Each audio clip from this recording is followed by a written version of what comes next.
Bonjour à tous, j'espère que vous allez bien. Nous allons donc commencer une nouvelle semaine avec le bilan que vous deviez faire sur les manifestations volcaniques et le risque que cela peut engendrer sur la présence humaine. La semaine dernière, on avait fait le bilan de ce que étaient les manifestations sismiques et les risques donc encourus par la population également humaine. Alors, pour faire ces manifestations volcaniques, vous aviez deux volcans à comparer, celui du Piton de la Fournaise et celui du Mont Sainte-Hélène. Vous aviez donc à la fois le vocabulaire que vous alliez devoir utiliser dans les documents, donc vocabulaire spécifique, donc je voulais absolument que vous en ayez une définition un peu plus précise dès le départ de l'activité. Alors ensuite, donc vous aviez ici la photographie de ce premier volcan qui est le Piton de la Fournaise, et je vous avais mis donc une petite vidéo qui montrait, qui relatait une des éruptions fréquentes, assez fréquentes d'ailleurs, du Piton de la Fournaise sur l'île de la Réunion. Et vous aviez donc un document texte qui pouvait vous permettre de mieux comprendre le vocabulaire utilisé dans cette vidéo. Alors, comment se manifeste l'éruption du Piton de la Fournaise? Alors, je pense que l'éruption du Piton de la Fournaise, c'est le volcan typique que vous imaginez en termes d'éruption.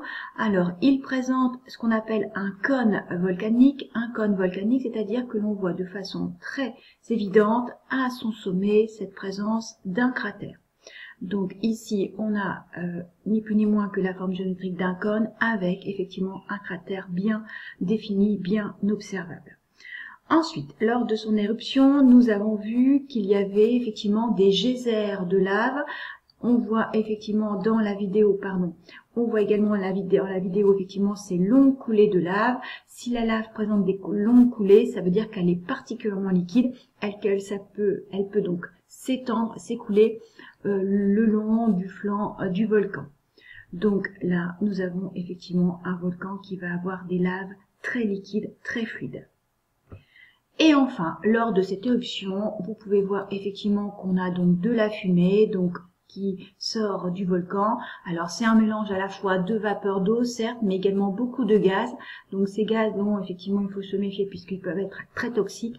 Et souvent effectivement nous avons donc des éléments un peu noirâtres qui correspondent à de la cendre, à des petits morceaux de roche qui peuvent s'échapper lors effectivement de l'éruption du volcan.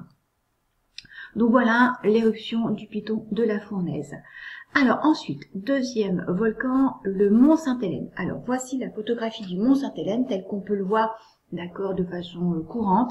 Et si on regarde cette photographie, on peut s'apercevoir, on pourrait croire que nous avons affaire à une simple chaîne de montagnes, à une simple montagne, forme arrondie, pas forcément l'allure d'un volcan tel que vous le représentez.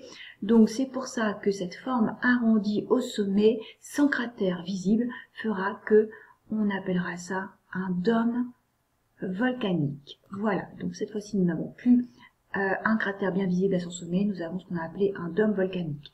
Et lorsque vous avez pu regarder donc la vidéo, vous avez pu remarquer qu'en fait on ne voyait jamais de lave rougeoyante sortant du volcan.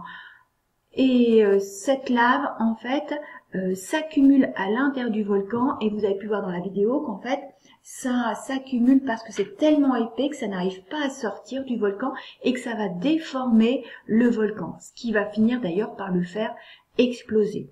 Donc nous avons une lave particulièrement visqueuse, particulièrement épaisse. Et ce que je disais, lorsque nous allons avoir sa violente explosion, il va projeter tellement de gaz, tellement de débris issus du volcan que ça va former une véritable nuée ardente. Le côté très dangereux, c'est que cette nuée ardente va avoir des vitesses d'action qui sont très très rapides et qui vont pouvoir atteindre des centaines de kilomètres à la ronde autour du volcan. Donc les cendres sont encore incandescentes, c'est-à-dire qu'elles sont encore très brûlantes et elles vont tout brûler. Vous avez donc pu voir sur la séquence vidéo d'ailleurs de ce volcan lorsqu'il a explosé qu'en fait il avait totalement ravagé la forêt qui était aux alentours effectivement du volcan. Donc voilà pour ces deux volcans. Vous aviez ensuite en résumé ces deux croquis qui résument ces deux éruptions. Et je vous demandais donc de retrouver les annotations correspondantes. Voici celui du piton de la fournaise, ce type de volcan, on va l'appeler de type effusif, alors que celui du mont Sainte-Hélène, on l'appellera le type explosif, du fait de leurs manifestations complètement différentes lors de leur éruption. Alors, si celui-ci c'est le piton de la fournaise, on vient de dire que lors de l'éruption, il y avait donc des débris de cendres et de gaz qui s'échappaient du volcan. Ça se fait de façon courante, continue, un petit peu à la fois. Donc ici, c'était effectivement gaz et cendres. Ensuite, ici, c'est la position du cratère du volcan. Dans ce croquis, ce cratère est représenté comblé de lave. Mais on pourrait très bien imaginer ici la présence du cratère. Ensuite, ici, c'est l'édifice volcanique qui est représenté sous la forme d'un cône volcanique. Et d'ailleurs, vous remarquerez que sa représentation signifie en fait qu'on a une accumulation de coulées de lave qui vont peu à peu créer ce cône volcanique. Très souvent, comme la lave, elle est très fluide, en fait, la lave n'a pas le temps d'arriver au niveau du cratère, qu'elle va utiliser des fissures qui se forment sur le flanc du cône et s'échapper à partir effectivement d'une de ces fissures. D'ailleurs, lors de cette éruption volcanique que l'on vous montrait dans la vidéo, on vous disait effectivement qu'une fissure s'était faite effectivement sur le flanc du volcan et que c'est par cette fissure que s'échappait effectivement la coulée de lave. Donc voilà pour le premier croquis effectivement d'un volcan de type effusif. Alors maintenant, on regarde ce croquis pour résumer le volcan explosif. Alors tout de suite, on repère ceci, c'est cette fameuse nuée ardente, riche en gaz, en cendres, en projections diverses de taille, qui va être expulsée du volcan lors de sa violente explosion sur des centaines de kilomètres et très vite, cela va pouvoir effectivement diffuser autour du volcan. Ceci donc est une nuée ardente, ou l'autre terme qui est utilisé également dans la vidéo, c'est nuage pyroclastique. Pyro, ça veut dire feu, brûlé, hein, d'accord? Donc éléments de roche, débris de roche qui brûlent tout.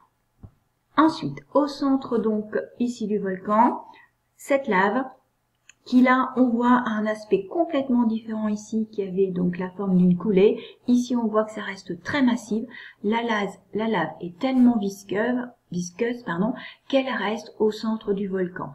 Même s'il pouvait y avoir des fissures, cette lave est tellement épaisse qu'elle n'arriverait pas à emprunter les fissures. Donc c'est pour ça que très souvent cette lave visqueuse va monter à l'intérieur du volcan et va boucher en fait le cratère, le sommet du volcan.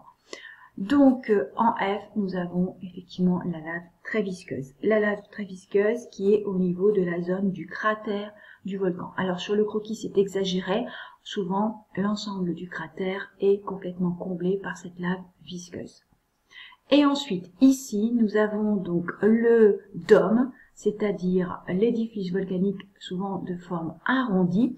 Et on voit que la représentation ici est différente, c'est-à-dire qu'on a fait des petits traits, parce que très souvent, cet édifice volcanique, là, va se former par la chute, la retombée de tout ce qui était expulsé lors du volcan, lors de l'explosion. Autrement dit, des débris de roche, de la poussière qui va se former par accumulation.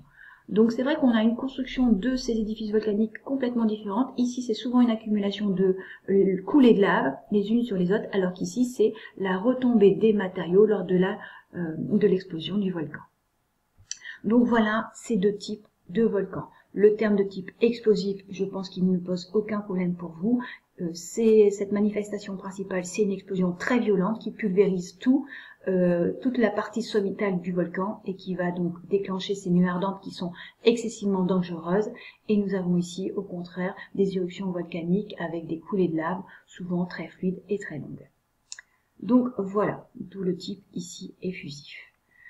Alors maintenant, dernière petite question par rapport à notre leçon, c'est-à-dire des manifestations existent, volcaniques, mais quels sont les risques donc engendrés pour l'homme?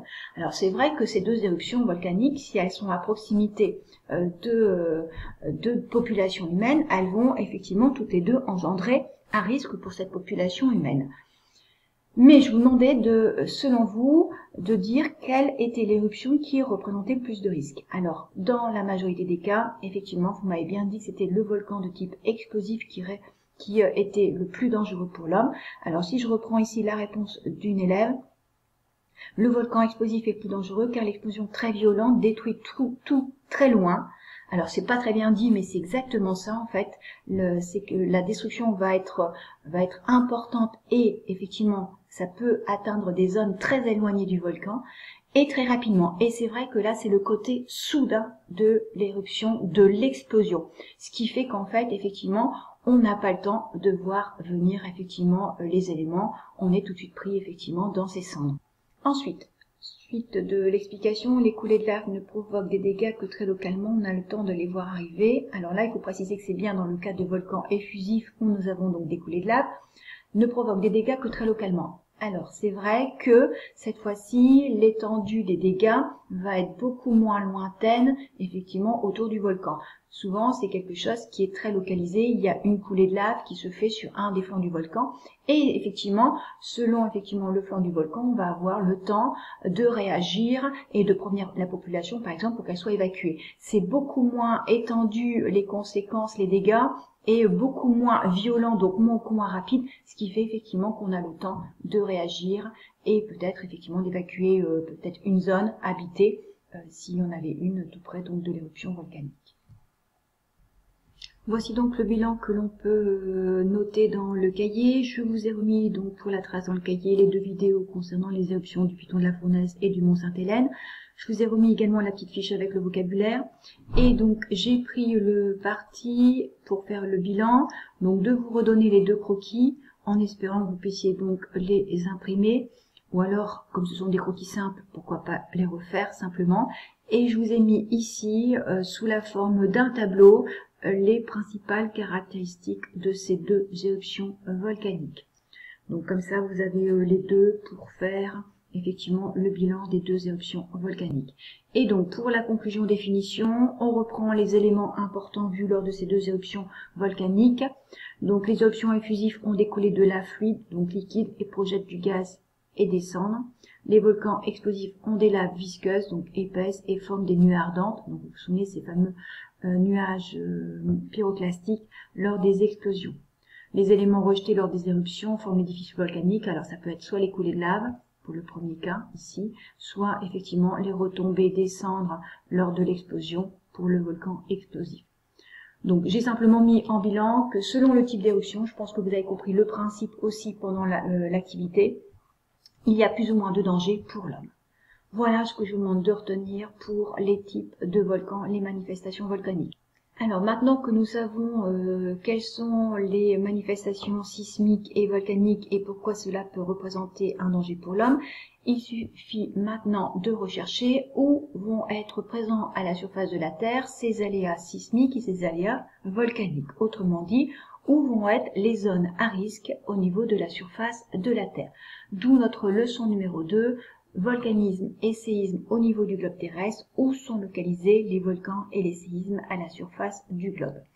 Alors pour faire cette localisation, rechercher cette localisation, je vais vous demander donc de faire l'activité numéro 4 sur le site de la cuisinière. Et pour faire cette activité numéro 4, vous allez donc devoir utiliser différentes cartes que je vais mettre à votre disposition.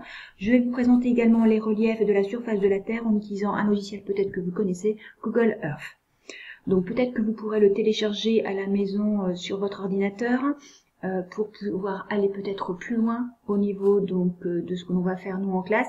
Je vous mettrai dans le dossier OneDrive de la classe tout ce qu'il faut pour le télécharger et pour ajouter un dossier avec les séismes et volcanismes dans ce logiciel. Je vous souhaite dans tous les cas une très bonne semaine et bon courage. Prenez soin de vous. Au revoir.